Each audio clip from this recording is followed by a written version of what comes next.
friends, welcome to a reading vlog. If you are new here, my name is Haley and it's nice to have you. And if you're not new, thank you so much for coming back for another video with me. I am so excited to have you here. For today's reading vlog, we are going to be reading the highest and lowest rated books on my physical TBR. So we're gonna need to pull up Goodreads to take a look at what those are. So I've got my phone and I've got my Goodreads ready to go. I'm gonna start screen recording so I can pop this on screen for you. All right, so I'm gonna head into my tag for my physical TBR. And right now it's just being sorted by date added. You might see a couple new titles on there recently. We'll talk about that at the end of the month. But I'm gonna go ahead and switch this to being sorted by average rating. And okay, it looks like we've got our highest rated books up first on the list. So on here, the highest rated books, unsurprisingly, are all Brandon Sanderson books in the Stormlight Archives, and I'm not quite caught up to these books yet, so I'm just gonna surpass any books in series that are at the top of the list. Okay, so scrolling down the list, I'll have this inserted, but I just want to show you as well. We've got a three-way tie. So we've got a tie between Cast, Braiding Sweetgrass, and James, and they're all tied at 4.53 stars. So let's grab those.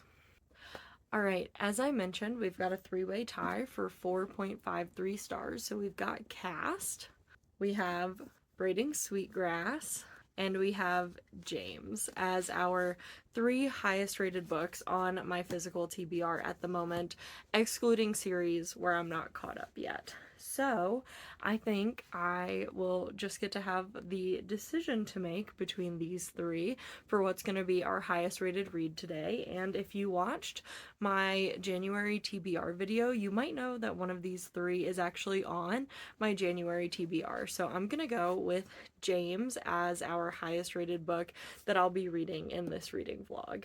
So now let's hop over to finding our lowest rated. So I'm going to reverse the order on here. All right, and would you look at that? It looks like our lowest rated is going to be Dragonfall with a rating of 3.42. And again, if you watched my January TBR video, then you would know that Dragonfall is actually also on my January TBR. So this video concept has just worked out perfectly to help me in achieving reading all of my January TBR books this month. So it looks like these are going to be our two books for this reading vlog. And I think I'd like to save the best for last. So we're going to go ahead and get started with Dragonfall, and I will update you when I get to about the halfway point in this book.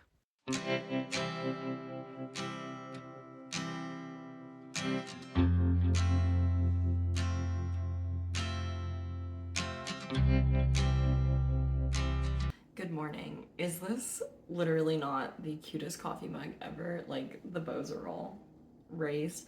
I just recently got this and another one that has like lips on it from Home Goods, and I'm honestly just obsessed with both of them. They are so cute. So I just had to show that off a little bit. But I wanted to chat because I am halfway through with Dragonfall, and this update is gonna be pretty short just because I'm feeling pretty under the weather, so I just don't wanna talk for so long just because I'm not feeling well. But so far I'm enjoying it. I really don't have any significant complaints. There's nothing so far that would make me give this a negative rating or a negative review, and honestly it has 3.42 on Goodreads, so that's not necessarily a bad rating. For me, anything that's a 3 and up is like, I would read it. I think it's good. Normally my 4s and up are normally the things I would recommend, but this having a 3.42 on Goodreads doesn't necessarily mean that it's not good. I did also recently get a library card, and fortunately through the Libby app I was able to get the ebook for this, so I am doing a little bit of reading it on my Kindle, which has been really nice because the font in here is pretty small. I'll show you.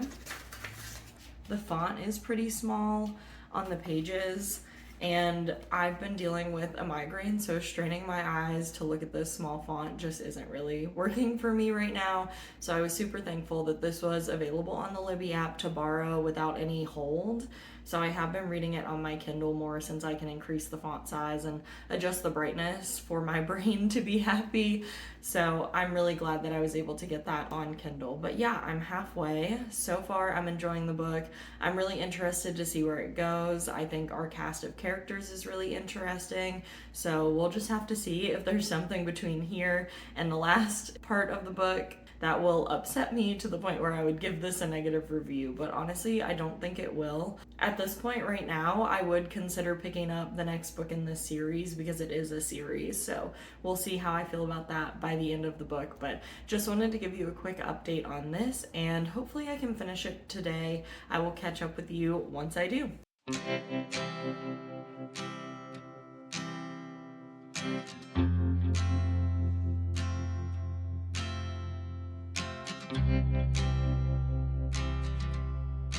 Hey friends, I'm here for an update. The reason for this update is because I have finished Dragonfall, and I wanted to give you guys my updated thoughts on this book, as well as talk about some of the reasons why I think this has a lower rating on Goodreads. So I was between a 3.75 and a 4 for this book, and I think I'm gonna go with a 4 because my deciding factor was the fact that this is a book in a series, and I'm definitely gonna read the next one because I want to find out what happens. So if I thought this book wasn't all that great, I wouldn't be willing to pick up the next book. With that, there are a few things that I want to discuss about this book, but I want to discuss them in the context of some of the other reviews that it has on Goodreads. So I did screenshot a couple of different reviews just to give you some context, and I will put them up on screen, but I'm going to be referring to them on my phone just so I can kind of read word for word what was said.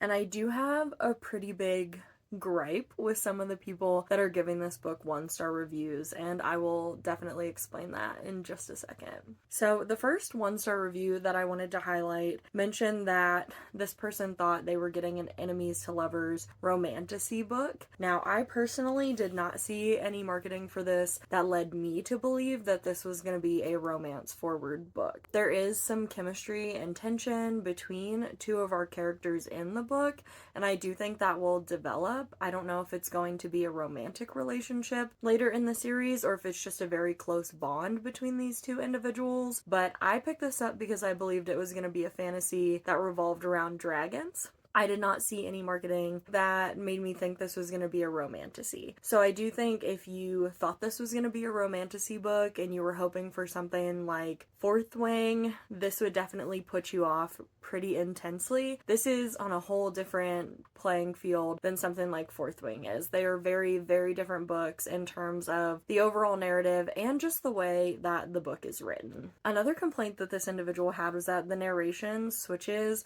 from first person to third person to second person, and I can understand how if you're not comfortable with that switch, that could be off-putting, but I will say that our main character, or who I would consider to be our main character, the individual who is speaking in second person in a lot of their chapters, either at the end of their first or second chapter, makes it clear that they are addressing their chapters to someone else. So their chapters are going to be from the future, reflecting on the past, while the other characters' chapters are in the present, in the same scenario that's being described.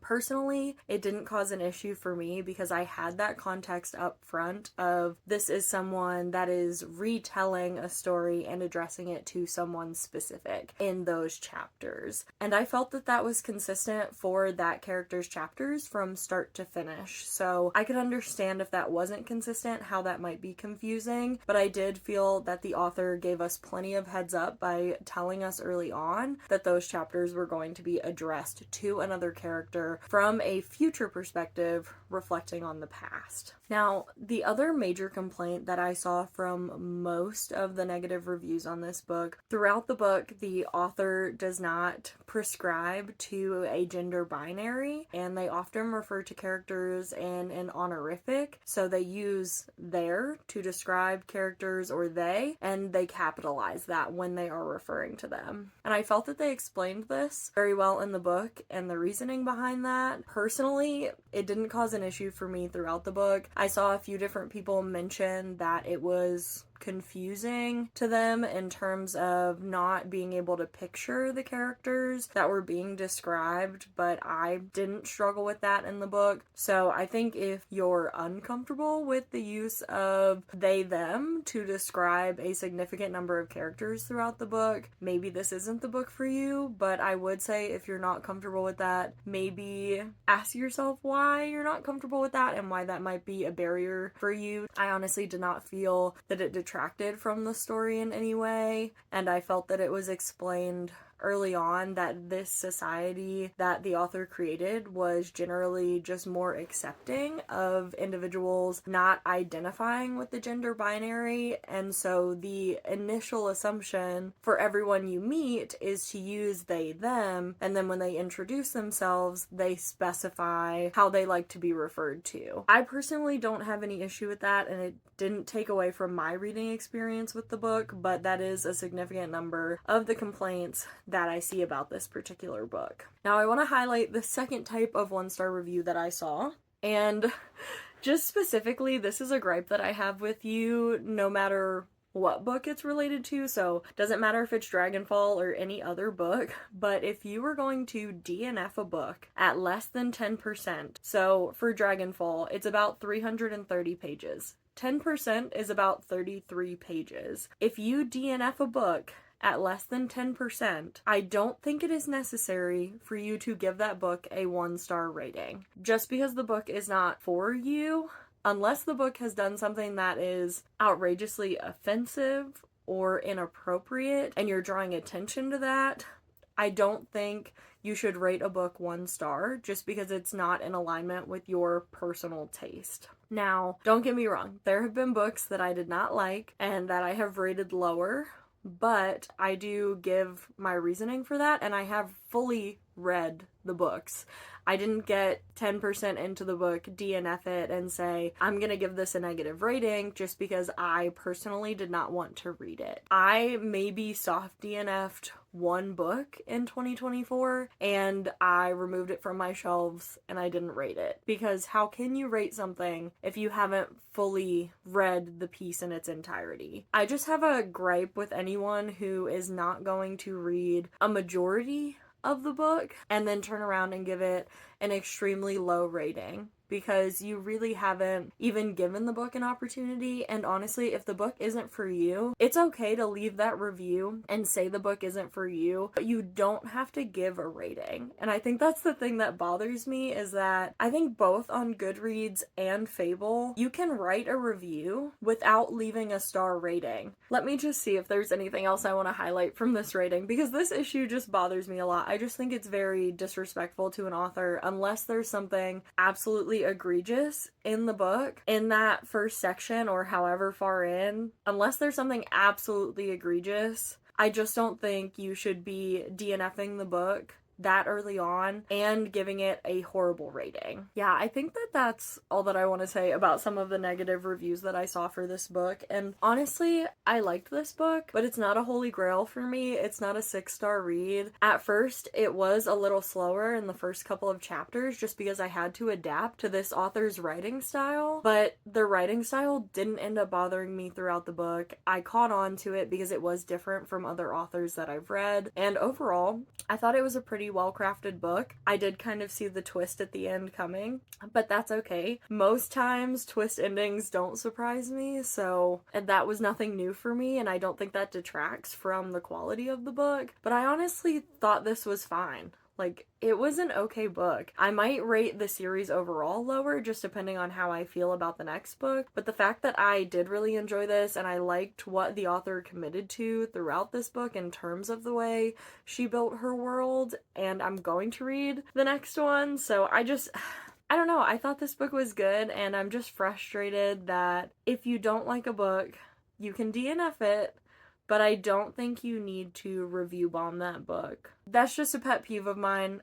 It gives me the ick. I don't think you should be doing that as a reader, because all the reviews for this are either people giving it a very low review, like that one, and saying they DNF'd it or they didn't like the use of they them throughout the book, or they're much higher ratings in the 4 and 5 star range. So I definitely think that's the reason that this has a lower star rating on Goodreads, but I honestly think this book is fine. If you're somebody that's into romantasy, this is not that, so this is not going to be the book you're looking for if you're looking to pick up a romantasy, but I definitely think that this book has some really good qualities, and I'll be interested to see how I feel about the book after I've continued with the series. So let's move on from that and all of those negative vibes that we've gotten from our low reviews, and let's talk about the second book I'm going to read for this vlog, which is James. And as you can see, this does already have my bookmark in it. So after I finished Dragonfall last night, I immediately picked this up and wanted to start reading. My plan was only to get 1 or 2 chapters into the book, and I just could not put this book down. Honestly, within the first few pages and in the first couple of chapters, there were already things that were making me tear up. I have never felt so strongly compelled that I need to be annotating a book, but I was laying in bed while I was reading this, so let me show you how I've been annotating, and I'll probably post these highlights when I do give a review for this. I'll put the quotes up that I've got here, but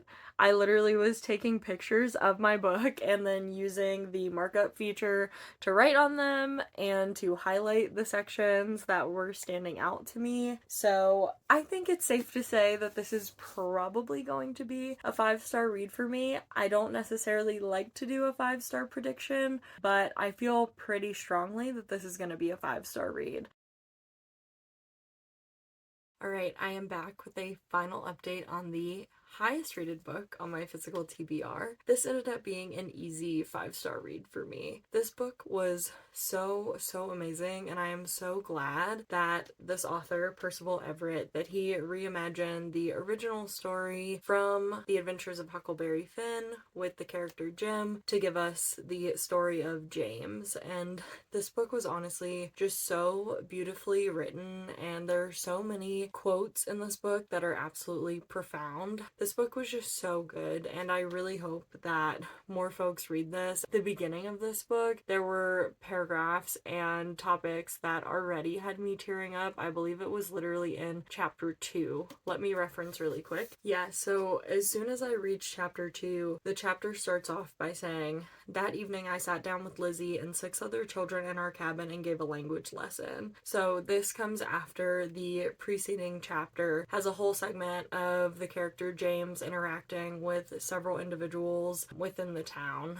So he interacts with both Tom Sawyer and Huckleberry Finn, as well as Miss Watson in that chapter, and he's speaking with a certain accent or dialect. So this chapter starts off with him giving a language lesson, and just within this language lesson and the beginning of chapter 2, I was already tearing up at the concepts that were being presented in the book, because I was just so horrified at what had been depicted, and then basically how the story was being unpacked and the explanation for why they were having to act a certain way. And there were just so many moments throughout the book, again, that really just struck me so hard the way that that moment in chapter 2 did. I've got a couple quotes highlighted from where I was annotating on my phone, so I'll share a couple of those. So this quote in particular that really stood out to me was when James is sick for a certain reason, and he's dreaming of having conversations with some specific people that are well known for their ideologies and written works,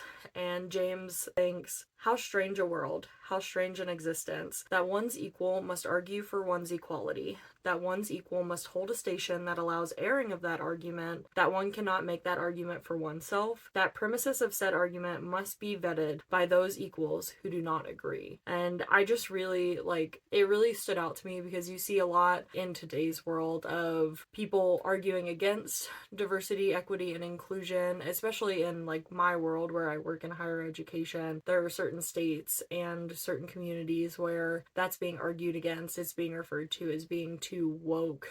And I think it's so important for individuals from diverse backgrounds and diverse experiences to be present at the table and to be able to speak and advocate for themselves. But also, it is often the role of other folks who are in positions of privilege and power to uplift those folks and help to make sure there is room for them at the table. And I really feel like that's what this paragraph was getting at, that it is unbelievable that certain people, just because of where they come from or their skin color or their race, that they cannot be there to advocate for their own equality. They have to rely on someone else to advocate for them as equals. And I just felt like that quote really stood out to me within the book. There's another section that's on page 55 in the book, and there's a section where James is writing, and he writes, "I am called Jim. I have yet to choose a name. In the religious preachings of my white captors, I am a victim of the curse of Ham. The white so-called masters cannot embrace their cruelty and greed, but must look to that lying Dominican friar for religious justification. But I will not let this condition define me. I will not let myself, my mind, drown in fear and outrage. I will be outraged as a matter of course. But my interest is in how these marks that I'm scratching on this page can mean anything at all. If they can have meaning, then life can have meaning, then I can have meaning." And this paragraph just honestly floored me. Reading that and knowing that that first line, "I am called Jim, I have yet to choose a name," I felt like was a really defining moment for this character in asserting himself as, this is what I have been defined as, this is not me. And honestly, it just, again, there were just so many moments throughout the book that I felt were so profound. I really, truly appreciated it, and I don't know if I can eloquently describe how much I appreciated this book and this new take on what many people consider to be a classic from Mark Twain. So I just honestly can't say anything more than I give this 5 stars. I think I will probably be rereading it at some point so that I can actually go through and annotate it and make note of all the things that stood out to me and the different things that are represented throughout the book. But overall, I definitely would recommend that anyone who is interested give this book a read. I would recommend it for everyone, even if this doesn't sound like it might be up your alley, but definitely give it a chance if you're interested in reading this.